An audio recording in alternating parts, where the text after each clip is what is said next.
Hello and welcome to the show where anything can happen. A real player experience where we pit the players against problems that have no simple answer, with incomplete information and always against the clock. I'm your host, and it's my job to set things up and keep knocking things off track. In this episode, we find ourselves on a first contact mission in a prescribed region of the United Federal Republic space, which has been set aside for a developing planetary system. The MSV Lascelles has been dispatched with a crew of first contact officers and cultural pollution specialists to appraise the suitability of making initial contact with the population. The planet, designated Sanctuary, has been classified as a level 6 on the cultural evolution scale, or post-industrial. But recent reports show the signs that the two dominant societies have progressed towards being technological societies, and both have active space programs. At this time, the mission has only been assigned the UFR Defense Expeditionary Force mandates 1, 2 and 5, which mean that it can only interact directly with pre-contacted societies, and that until they receive further clearance, there are strict instructions not to make their presence known or to interact in any way with the population of the planet. So we have a number of individuals who are present. First of all, we have the captain of the MSV Lascelles, who has the operational authority over the vessel, and they are going to be played by Jonas. We have Captain Clarikus Clover. Tell us a little bit about yourself. Well, hello crew. Thank you for joining me here today. Captain Clarikus Clover here.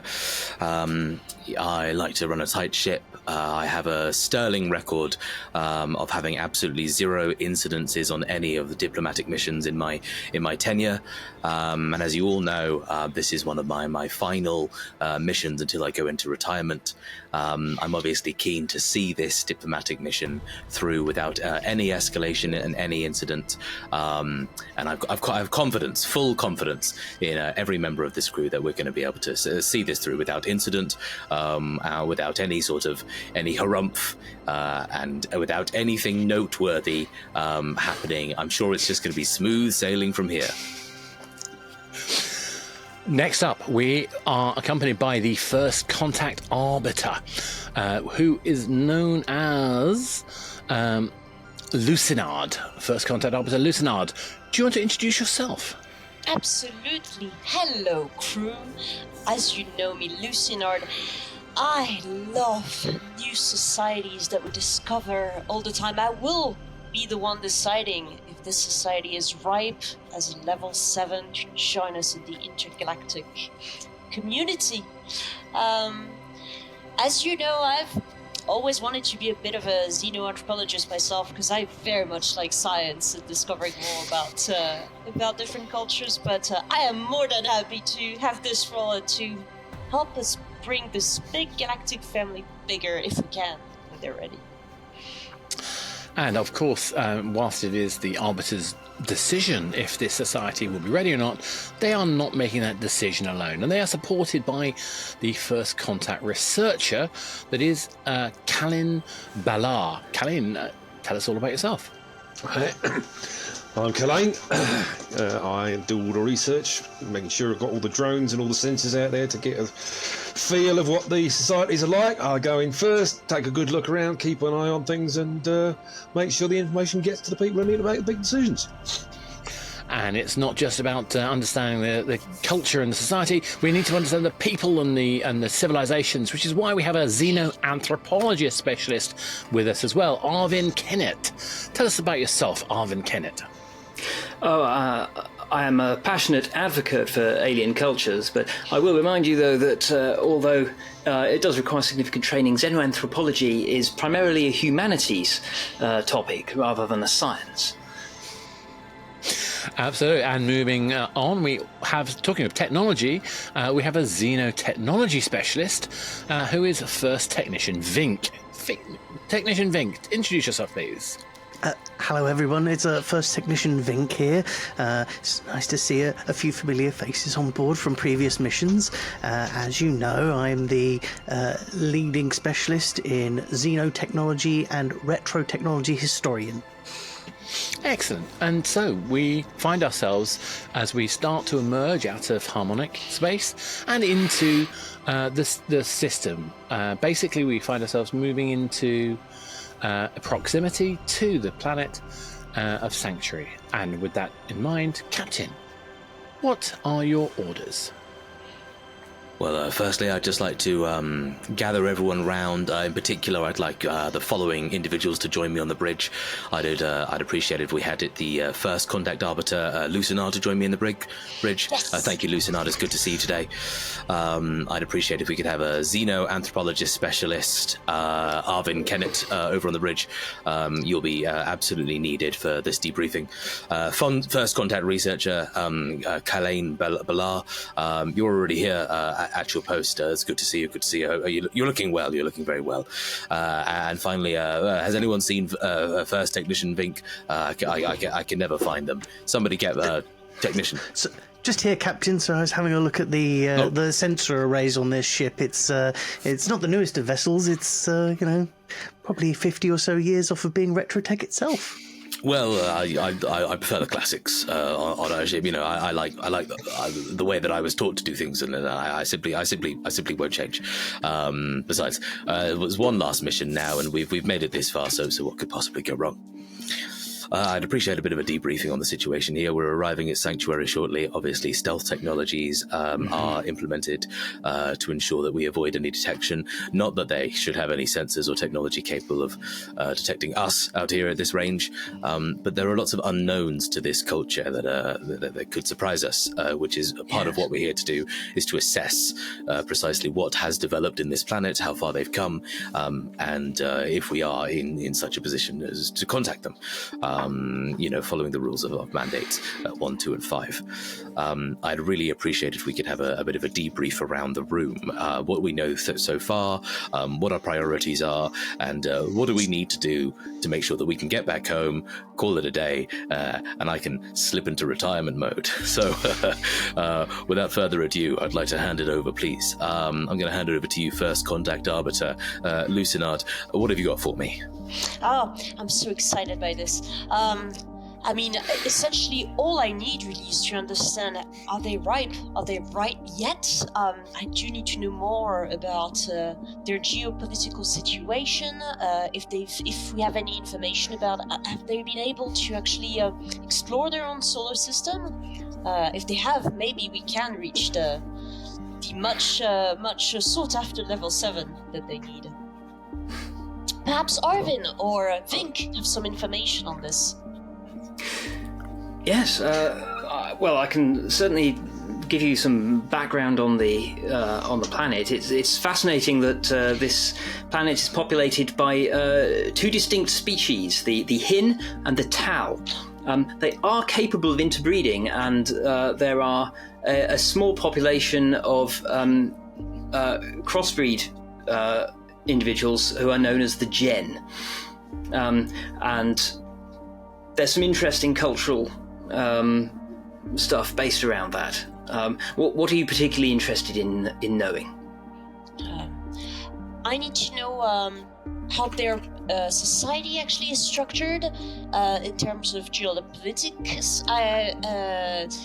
Have they, developed from tribes already? Have they matured to some sort of democracy? And have they managed to do space exploration? I can help with that, Lucinard. No worries. The sensors have been picking up on all their transmissions for the last couple of years, and so we've got this current situation as we think. The Hin, or the Hindal as they call them themselves these days, are the largest conglomerate. They have a sort of a federalist democratic form of government, and it's occupying the huge archipelago, the sort of continental scale over there, just near the horizon that we can see from here. And over the last few months, their legal system appears to have come under fire from the press and social media outlets over some new liberal policies, apparently. This has led to an increase in political demonstration, but otherwise society seems to be stable and relatively progressive. Now, the Tau, or Gentile Ha, as they call themselves these days, is the second major conglomerate, and they occupy that big sort of temperate zone on the other side of that big water mass there. Now, they appear to be smaller generally, but they're more technically advanced. They've built up a lot more than the Hin. They produce most of the food and nutrition for the planet, including supplying the Hin, and they've done sort of more sort of corporate government kind of thing, the rise of the meritocracy kind of thing. But shall we say, when you follow the paths down a bit, you seem to see a few of the same names here and there. So, a bit of familial nepotism might be involved, something like that. Who knows? You know what it's like in all these corporates, they all get up like that way.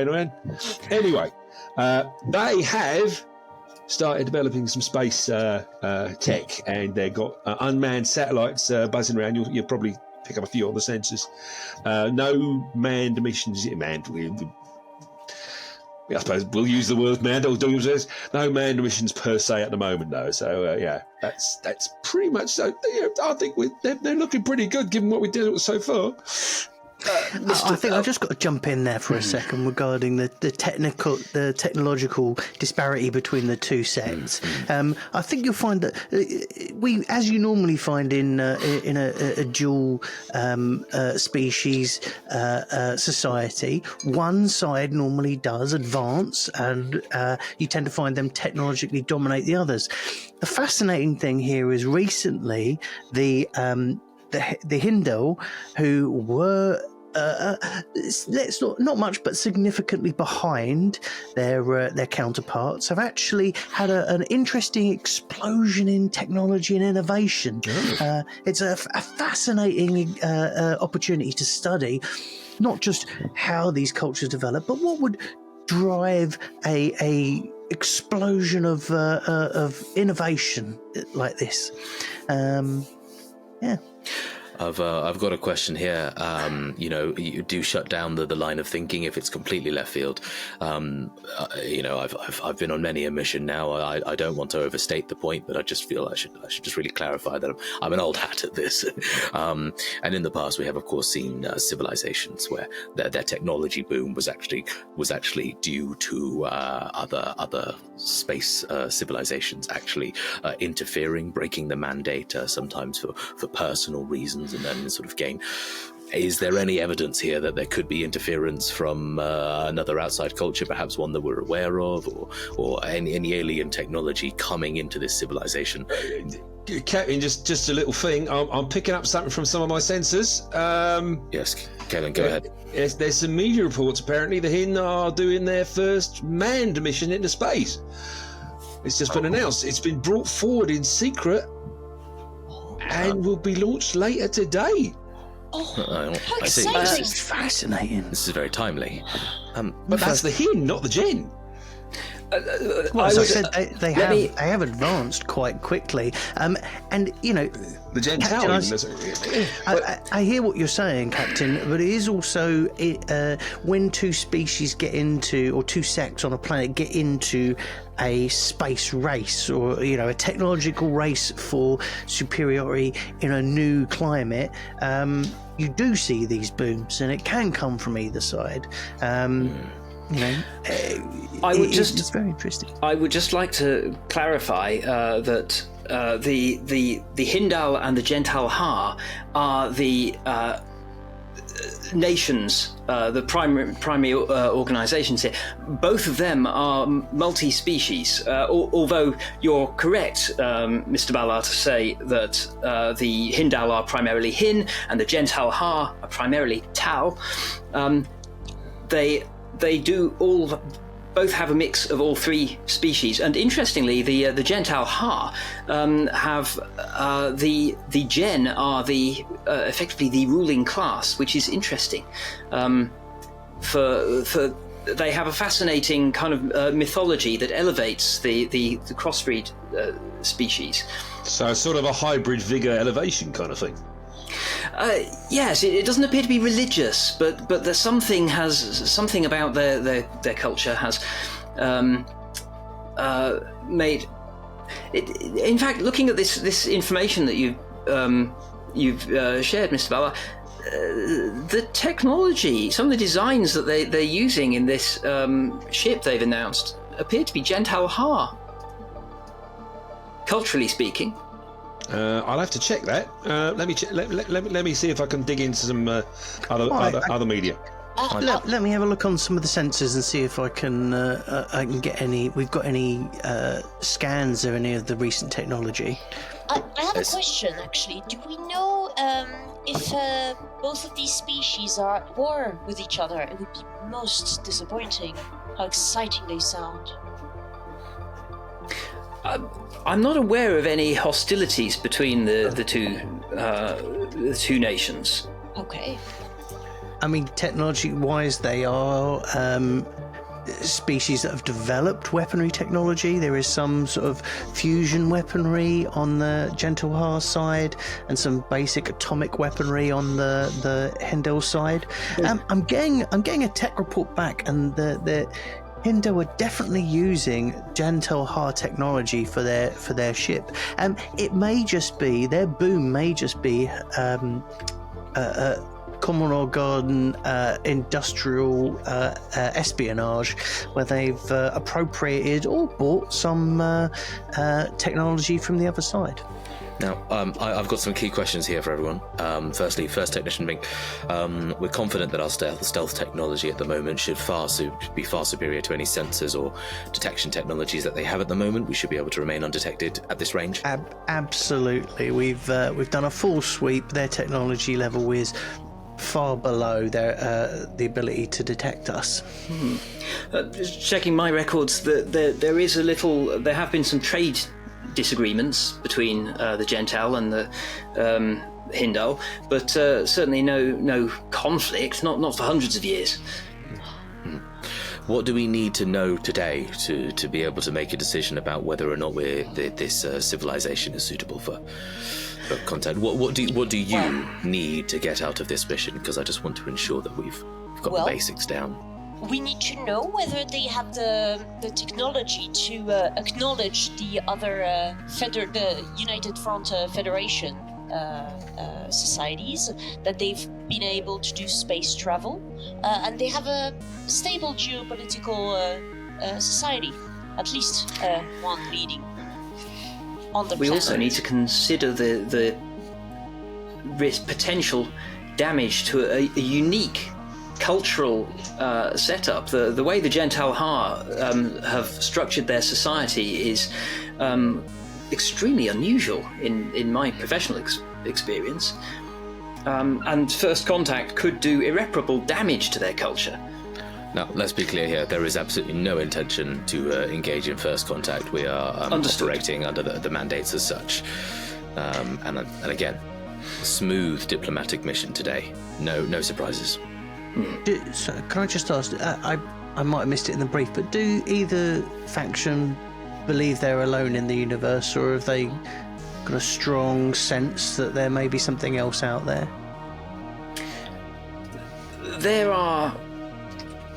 The two sides have stories, of course, about strange beings from other places, because most cultures do. Anything, in early in development, there are always stories of things elsewhere to explain things that they don't understand. As far as we know, though, they don't. They have had no contact with any other civilization, and they have not only a very basic understanding of their immediate local space. Excellent stuff. Now, we heard communications that there was going to be some sort of attempted deployment of a manned mission today. Well, what's the timeline on that? Are we looking at minutes, hours? What do we know? Hang on. I'm picking up some chatter. Hang on. No problem. No problem. This is on some military channels I've been tapping into recently. It's sounding fairly heated. Yes, between the Hindal and Gentile High, the Gentile High are threatening for a cease of the proposed launch. They want it not to happen. Okay. Very, very strange. Well, I don't find the news particularly. Do we understand why? What is their complaint? Not yet. I'll keep my ear out, see if anything I can pick up on that. It's fine. To be honest, I'm happy for this to take a little bit longer than it needs to be. I'd rather that we had plenty of time to do all the research, get all the information, and ensure that we can react appropriately to any surprises. I would like to remind us all as well that if there's anything that we feel that we can't, there's any information that we can't gain from this range, we have been equipped with a satellite drone carrier with similar stealth technologies to the main ship if we wanted to research anything closer B. Obviously, First Technician Vink, I'm sure more than capable of utilising such a device. I can program and deploy drones for observation. The situation that we're in is sorry. So I think there's something. Hey, Balar, are you registering the social media chat, or have you noticed that, or are you just checking the military channels? I'm trying to keep an eye on everything, but it's certainly a bit of pickup. I'm not getting. It's filtering out much that I can pick up specifically though. So. There seems to be something strange on all social platforms. They've just stopped. They've all just dropped out. Yeah. All social media platforms have dropped out. I'm just going to select one of the sensor array and take a look at their satellite network. Has anything happened to that? Let's just check. I'm going to channel into some of my specific drones and see if they can see anything. Hang on, all the social media have gone down on the entire planet? Mm-hmm. And would state there's either some kind of satellite communication breakdown, precursor to something. I'll need you to explain this to me. I don't trust social media anymore. Not since the incident 30 years ago. What are we referring to when we say social media here? The culture has, as most do, an extensive variety of online communications systems, a variety of different platforms for people to communicate and share things. I'm not aware of them being centralised in any way, so it seems unusual for them to all be down simultaneously. Well, yeah. I think it's definitely some kind of precursor, because all military comms have just gone encrypted and very, very active. Could it be that they're being under attack from a foreign force? None of the satellites are inactive. All the satellites are civilian satellites are actually moving. I don't understand. Why would a simple space launch be? Maybe it's not a simple space launch, is it? It's the wrong society that's pulled this one off, because they haven't done any non-manned missions or anything yet. They've just gone straight to the manned launch. So something funny's going on. This looks like a coordinated effort to interfere with planetary communications. I'm very worried that there's an external force trying to do something to this poor planet. Right. Do you think there's extraplanetary intervention? Yes, that's my worry. I would really need to have more information, because there's no evidence of it. I do not have the right to actually trigger a level 7 mandate, but I can if there's an emergency. Well, let's not get hasty here. Firstly, we'd like to research if we think there's any interference from outside technologies. Can we do a sweep of the area? Are there any other ships in the same system as us? Are we able to see any other technologies on similar wavelengths as our own? I'll get on that, Captain. I can move some of our sensor capabilities to look for incoming signals from in the solar system or extra. Alert! Multiple launches from the Hindal continent. Multiple launches kicking off right now. Multiple launches. Launches of Weaponry? missiles. I'm assuming they do have intercontinental missile capabilities, ballistic missile capabilities. They are ballistic missiles I'm seeing on our sensors. I see. What Headed would you like us to where? do, Captain? What kind of warheads are we talking about? And where? Nuclear. Where to? Nuclear. Nuclear warheads. Yeah. Okay, I understand. Well, we cannot risk first contact. Yeah, the planetary's situation is simply outside of our hands. They will wipe each other out. We can simply pray that doesn't happen.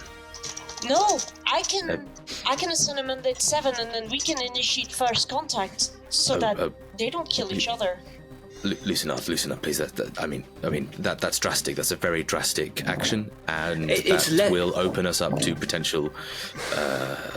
Captain, atomic warheads to detonate to hit landfall in 3 minutes. 3 minutes. we Do we have have to- options? we have What are to- our options? We have to make contact. We have to make contact. They will wipe each other out otherwise. Assuming we were to intervene now, what are our technological options to prevent the nuclear warheads from detonating and landing? I mean, technically, I think we could detonate the warheads remotely, divert them. I mean, technologically, we're far superior than their guidance technology they have in the warheads. Is there anything that we can do whilst remaining cloaked and stealthed from their atmosphere? No. Any intervention would be detected. We have less than 3 minutes left. I'm gonna have to pull the plug. I do actually assign a mandate 7 under my responsibility so that we can intervene and prevent this genocide. Yep. Then Talhara just launched hypersonics. Oh, I love this. Okay. However, I as an option, I've worked through my systems. I can affect the guidance systems of certainly the Hindal. I'm just thinking if I can do it to the Gentalhar as well. It will make it obvious we're here, but it may give us some kind of option.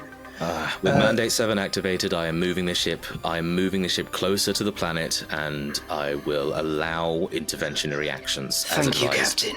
Thank you, Captain. I'm sorry I had to. Let's get this done clean. Let's get this done smoothly. Let's prevent loss of life. Yes. This is going to be an ask forgiveness, not permission sort of situation. But it'll be fine. It'll be fine. Nothing will go wrong. Let's save some lives, people. I patched through to tactical and I've given them the schematics for intervening in such old technology.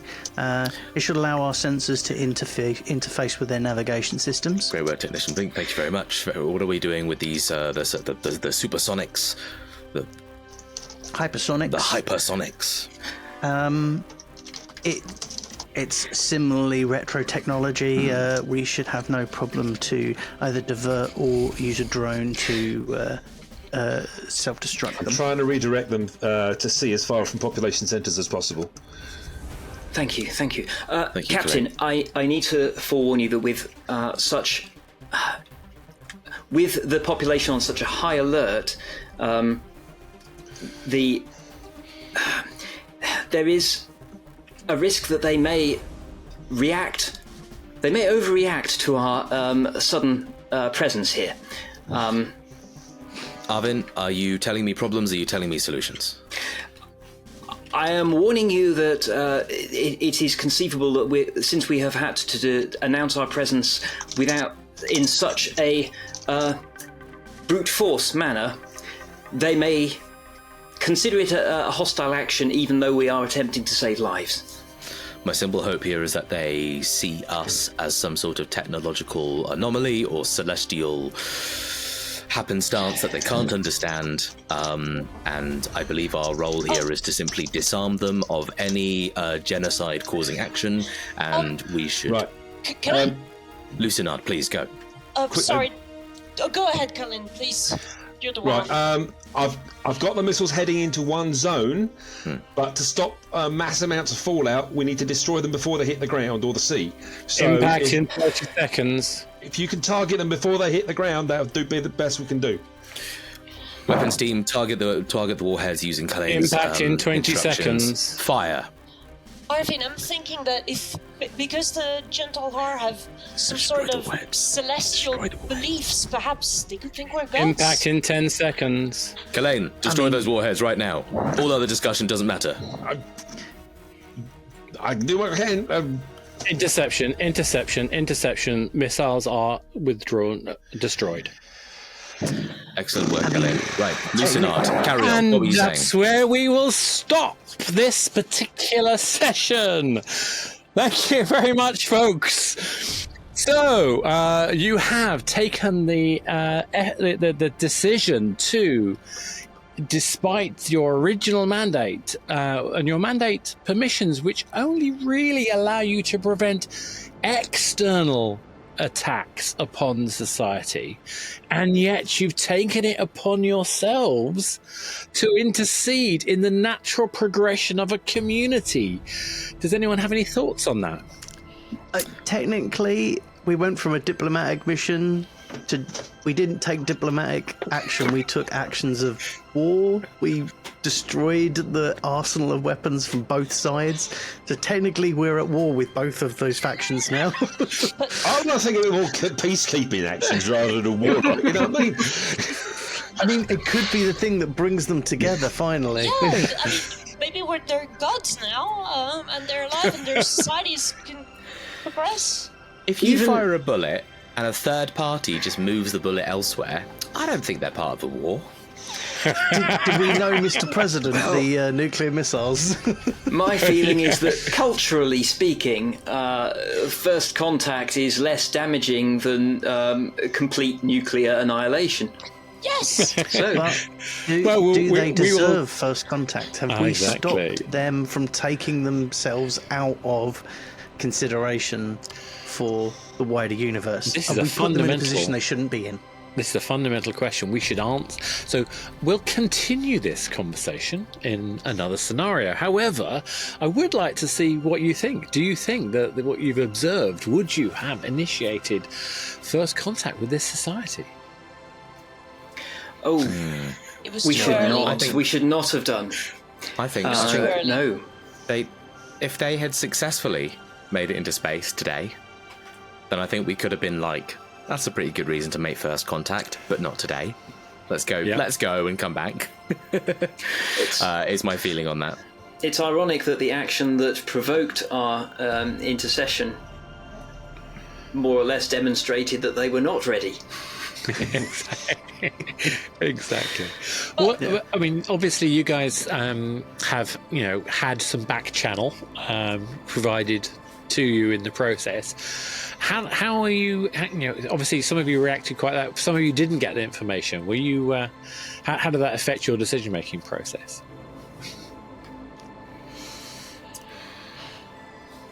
Well, I mean, So for me, I felt I was very much like under the control of, I knew that there was a Mandate 7, and I know that Mandate 7 basically means we got to do something, and if no one ever says it, then I'm a sit nice and tidy and call this a successful diplomatic mission. some retirement you're getting. Yeah, pull that retirement. Do you right know out of my- the funniest thing though was when you started, you basically asked everyone to come to the bridge, but you actually said to the Arbiter, to the brig, which I thought was hilarious. Very Freudian. Can you all join me in the prison, please? It's where I like to have my meetings. I like a nice enclosed space. Where you Nice, can't get out comfortable. and no one else can come in. Exactly. And I think on that note, that's probably a good place for us to leave it for now.